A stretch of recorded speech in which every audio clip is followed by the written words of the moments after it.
What's going on, YouTube? This is what we're Josh do, and this is a super exciting video because Duracell, right? Duracell. They've been around for a very long time, and they're making power stations. They're making power banks. They're making things. They reached out to me and asked me if I'd like to check it out. And when I saw that there was no other YouTube videos of this product, I was like, heck yeah! So this is the Power 350. We're going to unbox it. We're going to run it through a few tests, and yeah, I saw that there was no other YouTube video of this thing, and I was like, ha ha ha, I don't mind being the first or one of the first to showcase a product, because there's gonna be people out there that are interested and there's no information on it, you know? All right, so we have the box that was inside the box, and it says Duracell portable power station, Power 350, 350 watts, 274 watt hours. Looks like a big giant Duracell battery. So power laptops, phones, tablets, mini fridges, fans, Wi-Fi, drone, CPAP, 360-degree lantern light. That sounds interesting. Integrated cable storage, soft grip, built-in AC charger. No brick needed. That's huge. Charges via solar, MPPT. And I didn't even know that they had their own solar panel. Okay, so yeah, 360-degree lighting. Color display, comfort handle, storage for cables, built-in AC charger, so just plug it right into the wall. And then, yeah, so they have a 10 amp, 180 watt solar panel. I did not know they had solar panels. That's pretty awesome. And then we have some specifications and stuff here. So this is the full model number. GAA 350 watt, 274 watt hour, 120 volt, lithium ion NMC. So yeah, two ports that shared the 350 watts. USB-C does 100 watts. That's huge. All right, cool. So this is my messy desk. Sorry, lots of chargers and cables and things I use for, every single day for testing purposes and YouTube videos and stuff. So it is what it is. So here's the box. You got a little QR code you can scan. We've got the the cable to charge it. It's very interesting that it uses this style, which is more like laptop. But it's only 350 watts, so it'll probably be all right. But yeah, that's more like a laptop or like TV style plug. All right, and then in here we have the power station. It weighs a little bit. It's not exactly light, but it's not heavy either.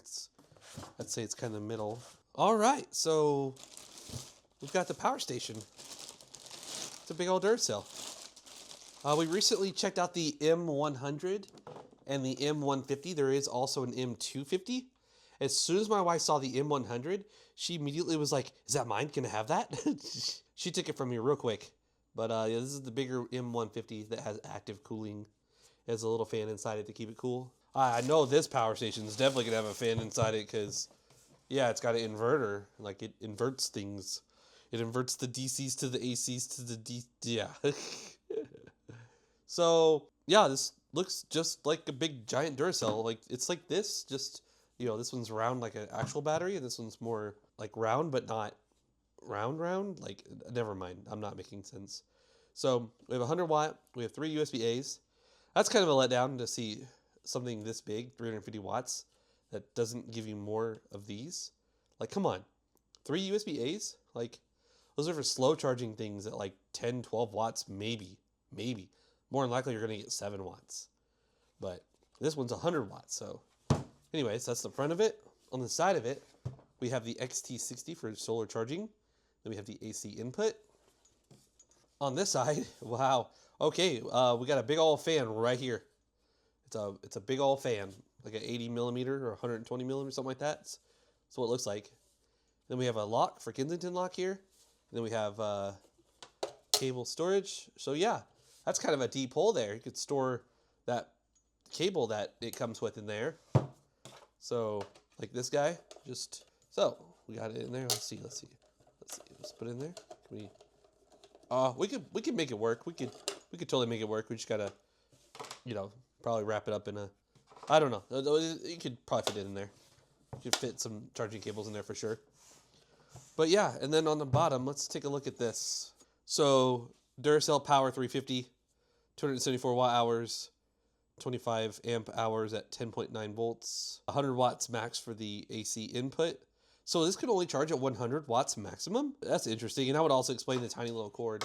But USB-A can do, yeah, so like 10 volts or something. So 3 ports share a total of 7.2 amps. Okay, so then the Type-C PD output, so it's output only, basically, is what it's saying. 20 volts, 5 amps for 100 watts. And the solar can accept anywhere from 13 to 30 volts at 10 amps. And it has the operating temperature. And you got to forgive me, I'm near the end of my cold, so my voice still isn't the greatest, but some medicine and I'm feeling a little bit better. But yeah, this is pretty cool. All right, so now I'm going to just plug it into the wall. I got a watt reader here to tell me exactly what it's pulling. It's always a good idea to just get it charging right away, because sometimes they come dead, sometimes they come low, sometimes they come fully charged. You never know. All right, so on the screen here, we get the information, and yeah, it says it's 50% battery. It says in 2 hours, it'll be fully charged, and that is ramping up. I do hear a fan inside it. Hello? Quick Trip Help Desk? Yes, this is Josh. Yes. I got the app open right now. Hold on. I think it's logging in. Okay, enter code. Oh, yep. Okay, one. It sent me the code. All right, sweet. I was like thinking I need to make a new account, and I was like, I don't want to make a new account. I've had this account for a while. All right. Well, you've been awesome. Thank you. All right. So my Quick Trip account, I had basically like got a new phone number, and it was trying to text my old phone number, but they fixed it. Yeah. So I hear some sort of fan. It's very quiet. Like, let me put my mic up to it. Oh yeah, I can feel it from the back. So it's going to be right here, this guy that we were talking about. I can feel cool air coming from it. So it's exhausting there. It's probably pulling the air from here. Not quite sure. But what we're going to do now is hit the display button. 75 watts of input. 2 hours still full. Curious if I can do some output while it is... All right, so it's currently charging at 75 watts. Let's turn the AC on. Oh, we have a separate output screen right here. That's neat. And then, oh, I like the way that plugs are angled where you're not going to block a port. That's awesome. Yeah, so my fan turned on right away, and it's outputting 18 watts. So we do have pass-through charging, which is cool. What about uninterruptible? So let's see. Let's unplug this. And the fan stayed on. The motor did not, it didn't slow down. It didn't. Let's see. What about plugging it back in? Okay, so far it seems to be able to be used as a UPS. All right, pretty neat. Let me switch my lights over to this guy. All right, we have one light powered on. Heard that fan definitely kick up. Got louder. Plug in the second light. Oh. All right, so that's about a 400 watt load. Yeah, it was not a fan of that. It did not like that at all. All right, so after that little fiasco, it's so pressing button once looks like it resets everything. So display, basically on and off. The light, so kind of dim, gets a little bit brighter, gets a lot brighter, gets really bright, turns off. Holding it probably does SOS, maybe? No? What if it's got to be on, maybe? Nope, okay. And then, yeah, we have a DC to power our ports here. So, pretty cool. All right, I'm going to connect up my laptop here. And, yeah, we're drawing 80-something watts. The laptop can draw a maximum of 94, but it's currently almost full, so. But anyways, so then we'll plug up that fan. And then here we've got a little USB-powered fan. Plug that in the USB port right here. So, yeah, we got lots of ports, man. We still got 2 more USB ports we can use to charge up some phones or game controllers or tablets or something like that. And then we've got our laptop charging through this one. And then we can have like a fan blowing some air on us with this one. And while all that's going on, it gives us our output here. And 63 minutes until the battery is depleted. And then we can plug it in. And nothing gets interrupted. Nothing slows down. Nothing changes. And then we unplug it. Yeah. Okay. So I'm going to go to the living room real quick and test this on my TV. All right. So what we're doing before we end this video is we have the Xbox Series X right there being powered through this bottom one. And we have our TV through this top one.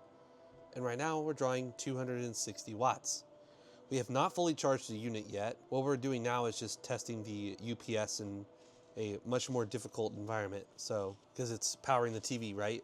If I hit this button, my TV turns off, my Xbox turns off. If I go over 350 watts, my Xbox turns off, my TV turns off, everything turns off. I've got my game loading up. I'm gonna load up the tower real quick, choose my character. All right, so 280. So we're gonna load up the tower real quick. And I wish there was a way to get this display to stay on. When I have this thing powering devices, I wanna always be able to glance at this and see this data right here, right? I don't want to be in the middle of a match, the screen's dark, and it says 1 minute remaining, and I don't know that until it's too late. I definitely wish there was a way to make the screen stay on. Holding it turns it off. Pressing it after it's on turns it off. So there's nothing that I can see that makes it stay on longer. Yeah, and I can feel the air being pulled through the front here. So this is the intake. All right, so tower's loaded. We are at the tower, and we are, oh boy. Yeah, we're at the higher end of this unit here. Okay, so right here, I've got a power thing. I'm gonna press this button, and it's gonna turn on the input. So 3, 2, 1, on. Okay, the screen does turn on when it sees the input. Now the downside is, I saw that it only was putting 100 watts into this thing, and that's what the bottom of the unit says. So we're not gonna be able to charge this thing while we use it, unless we are drawing less than we're inputting. But we're outputting 330 right now. So we're not good. We are going to die. The only benefit to this is it will extend the amount of time before it dies. So this reflects that by saying 14 minutes. If we cut the power, so 3, 2, 1, off. Yeah. Nothing happens. The TV's still on, the game's still running, everything's still working fine. So you can use this as a UPS, but since we're drawing way more than the unit can input, that's kind of a downside to this thing for sure.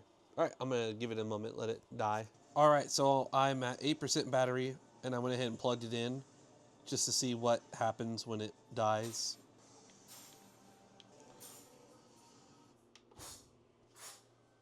Oh, looks like it cut power. I reached for the button to turn the display back on, and we lost everything. I was trying to get the display to turn back on. Nope, okay. So at about 5%, it looks like it cuts off the AC output. So, and it's charging back up now. That's good to know. It's a nice little light there. Well, alrighty then. My test also wanted to know that once the input comes back, would the AC turn back on? And that looks like a negative, so you have to turn it on manually. And then since it's at 6%, it's going to turn off here in a moment because it's too low. There might...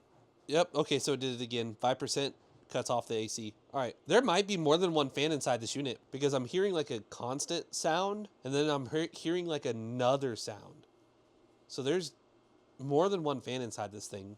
Or at least that's what I'm thinking. But yeah, I'm going to let this charge up, and I'm still pretty happy with it. I just wanted to see if it could be used as a UPS, and it can. You'll want to make sure that your output is not higher than your input. That's all. All right, so I want to test that USB port real quick. Oh man, I'm running out of USB-A because I don't use it very often. So we'll just plug up the USB-A, try our Samsung real quick. Let's see, so normal charging speed, nothing fancy. 9 watts, okay. And it reflects here 9 watts. What about like an iPhone? All right, so we plugged in a 16 Pro Max, 7.7 watts, that's what we expected. But we got that USB-C port, and that's the port that's gonna give us all the power. So we'll plug up the phone. Phone's at 52%, so it's not gonna charge at its full speed. And yeah, we're getting more than 20 watts into the phone. And then on Samsung, do we get super fast charging? Do we? So we get fast charging. Okay. So we'll try that again. All right, so we just get fast charging. We don't get super fast charging.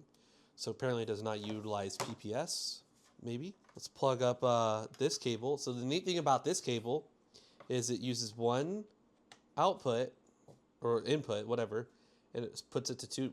So, because it like splits it.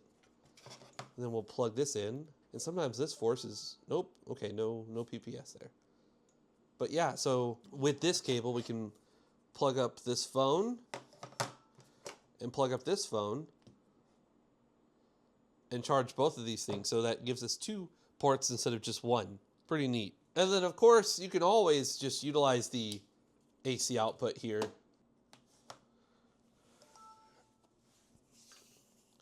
All right, we get super fast charging 2.0. And then here, yeah, we're getting 23 watts. So pretty cool. And this is still getting 20. So yeah, we could just use a normal brick if we need to have more than that USB port for Type-C. All right, let's test the protocols that this port has to offer. Let's turn off the AC. And then for our last trick, we're going to see what all protocols that USB-C port has. Protocols and start. Okay, so we actually have quite a few. There's a lot of data here, so we'll go up to quick charge, and we've got 5, 9, and 12 volts. FCP, there's that. SCP, there's that. AFC, there's that. And then most importantly to me, we have the power delivery, which, yeah, it does not utilize PPS, which is programmable power supply, which is Samsung super fast charging. So that is a bummer that it does not support that. But the cool thing is, it's not like it's the worst thing in the world. It's still going to charge up the phone pretty quickly. So yep, it could do up to 9 volts, 3 amps for 27 watts is the theoretical high.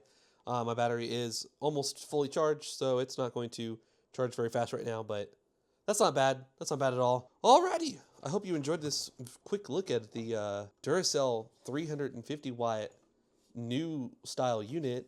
They do have like an older 300, I believe, and it was more, it looked different than this. This is like a oval, like round, but not. That fan. So it's on right now when the unit's on. We'll go ahead and peel this off because it looks kind of bad. The fan pretty much stays on, but it's super quiet. You have to like have no other sounds to hear it. And it's a pleasant sound. It's nice. It's not bad.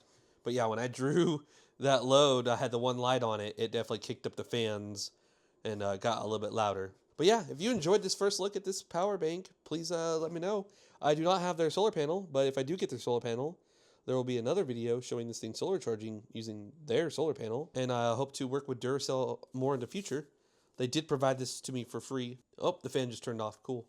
But yeah, I hope to work with Duracell some more in the future and review some more of their, because they have more powerful ones than this if you need more than 350 watts. But yeah, if you enjoyed the video, please give it a thumbs up. I'd greatly appreciate it. If you're new to my channel, please consider hitting the subscribe button. Please follow me on Twitter and Instagram. This is What Would Josh Do? And I'm out.